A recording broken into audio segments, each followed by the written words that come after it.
आप अपना परिचय दीजिए, आपका नाम क्या हुआ? हमारा नाम मोहम्मद मंसूर आलम है।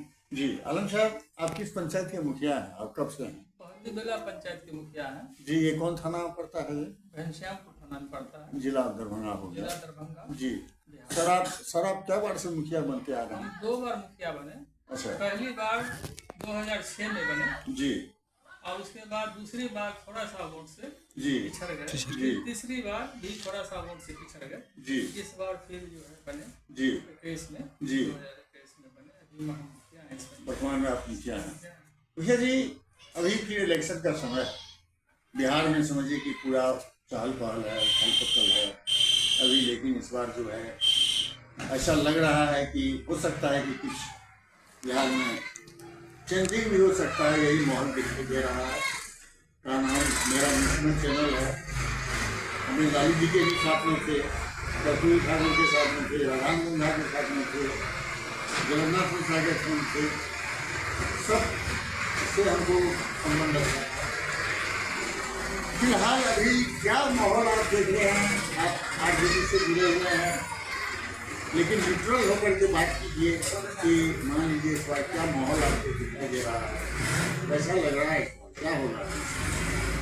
माहौल जो है पिछले चुनाव से ही यहाँ बिहार में लोगों को था जी कि मतलब सरकार दूसरी पार्टी से बन जाए बदल के। जी लेकिन उस समय में भी लोग अपने अपने पार्टी के लिए बहुत प्रयास किए, जी सर। और आज की बात आज ऐसा भी जो हो, जी उसमें वो नीतीश कुमार की सरकार बनी। जी वो सरकार भी बहुत अच्छे ढंग से जी चल रही है। जी लेकिन अभी लोगों के मन में ऐसा भी बात चल रहा है जी कि मतलब ये फिर आरजेडी कांग्रेस महागठबंधन जो है जी वो मतलब सरकार में आ जाए तो जी ज्यादा अच्छा रहे। जी यही लोगों का सोच है। जी। काम अच्छा नीतीश कुमार भी कर रहे हैं, जी। काम में इनकार करने वाला नहीं है, जी। लेकिन लोगों का वो अपना मन है। लेकिन नीतीश जी, जो पहले नीतीश जी थे, वो नीतीश जी में और अभी नीतीश जी में बहुत परिवर्तन हो गया है। अभी नीतीश जी कुछ यहाँ बिहार का जो लॉ एंड ऑर्डर है, क्राइम है, भ्रष्टाचार है, ये बहुत पराकाष्ठा पर पहुंच गया है, उसमें कोई शंका की बात नहीं है।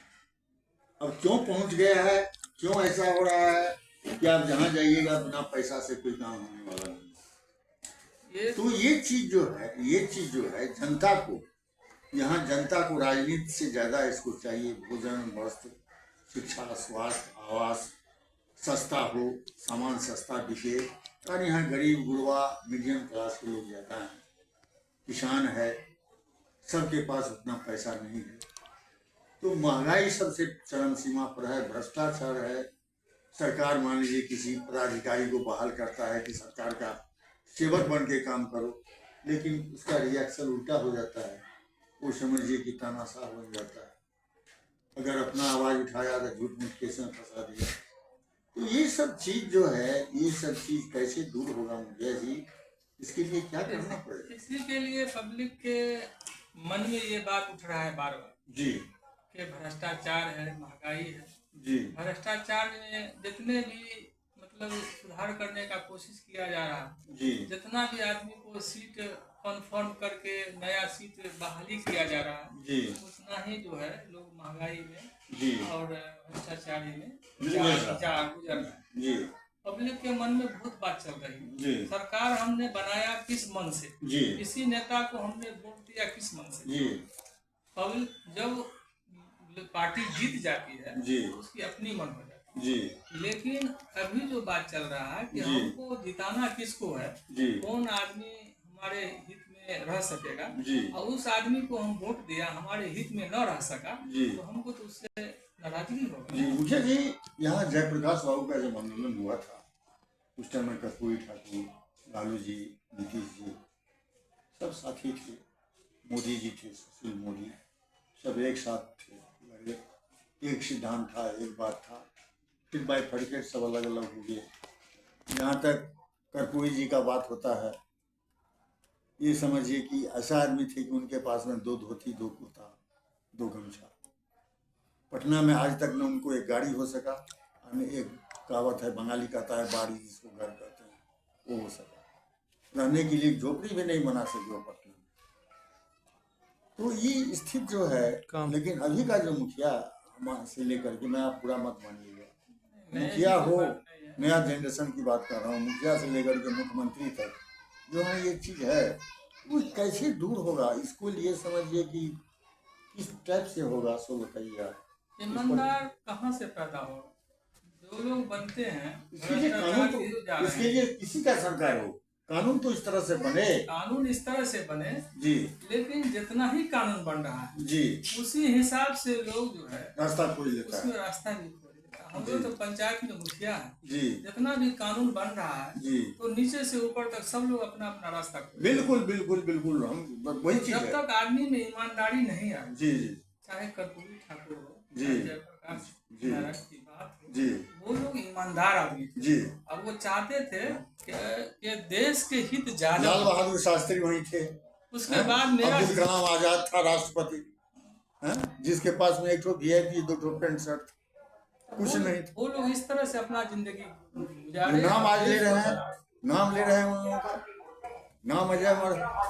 अच्छा, इस बार RJD जो है पहले मई समीकरण पर चलता है, लेकिन इस बार गंगा है, मतलब सबको साथ लेके, सबको साथ सबको विकास, क्या उसका असर पड़ेगा? इस बार कुछ असर दूसरे बार से ज्यादा पड़ेगा। ज्यादा पड़ेगा। बीच में जादव का वोट कुछ इधर उधर बिगड़ गया था जी, लेकिन ये बीच में जो सरकार बनी जी, उसमें वो वोट जहाँ भी किया हो जी, उस लिहाज से उसको जो मन था वैसा नहीं हुआ। जी, तो आपको इसको ऐसा लग रहा है जी, कि हम भी अपने घर वापिस हो। जी, जी, यही बात। यानी इस बार देख रहे हैं कि भूमिहार, ब्राह्मण, राजपूत सब मान लीजिए RJD से, कांग्रेस से थोड़ा सा जो बिखरा हुआ था तो भी झुकाव देख रहे हैं। अब देखिए क्या होता है, भगवान मालिक है, ऊपर वाला जाने। लेकिन किसी की सरकार बने, सरकार उसी का बने जो ईमानदार हो, जनता को सुविधा दे। हाँ, तो यही है। जब तक ईमानदारी नहीं होगा जी, तब तक देश में भ्रष्टाचारी बढ़ता रहेगा जी, और छोटे तबके के लोग जो गांव में रहते हैं जी, उन लोगों की परेशानी और बढ़ेगी। इसीलिए क्राइम भी और बढ़ रहा है। मान लीजिए क्राइम, नया लड़का नशाखोरी कर रहा है, रिवॉल्वर रख रहा है, हथियार से लूटपाट खसोट कर रहा है। तो ये चीज सब जो है, शिक्षा जो है, शिक्षा एकदम खत्म हो गया है। सर्टिफिकेट ले और नौकरी पाओ। हाँ, अब शिक्षक खुद नहीं जानता है कि हमको क्या पढ़ाना है, उसको खुद नहीं आ रहा है तो बच्चे को क्या पढ़ाएगा। तो वोट लेने के लिए उसको बहाल कर दिया, लेकिन उसका असर क्या हो रहा है? तो नया जनरेशन खत्म हो रहा है। चलिए, क्या मुखिया जी, इसको क्या कहना? बिल्कुल सही है। हाँ, शिक्षा तो अच्छी होनी चाहिए जी, शिक्षा में भी जिस तरह से लोग उसमें अंदर में लोग घुस करके या कुछ गलत सलत करके जी, आप कर लेते हैं, जॉब में चले जाते हैं, जी, अच्छे अच्छे लोग मार खा रहे हैं जी, और जो इस तरह के लोग हैं वो जी, आगे बढ़ रहे हैं, जी, जिसका नतीजा है कि वो अच्छे से आगे नहीं बढ़ रहे हैं, जी, वो कहीं न कहीं से तो समाज में गंदगी फैला रहे हैं। मुखिया जी आपका बहुत बहुत धन्यवाद। फिर एक बार अपना नाम लीजिए, मोबाइल नंबर कितना? मेरा नाम मोहम्मद मंसूर आलम है। जी, मैं पहुंची पंचायत के मुखिया हूँ इस वक्त। जी, मेरा मोबाइल नंबर जी, 99 399 जी, 82 306। धन्यवाद। धन्यवाद।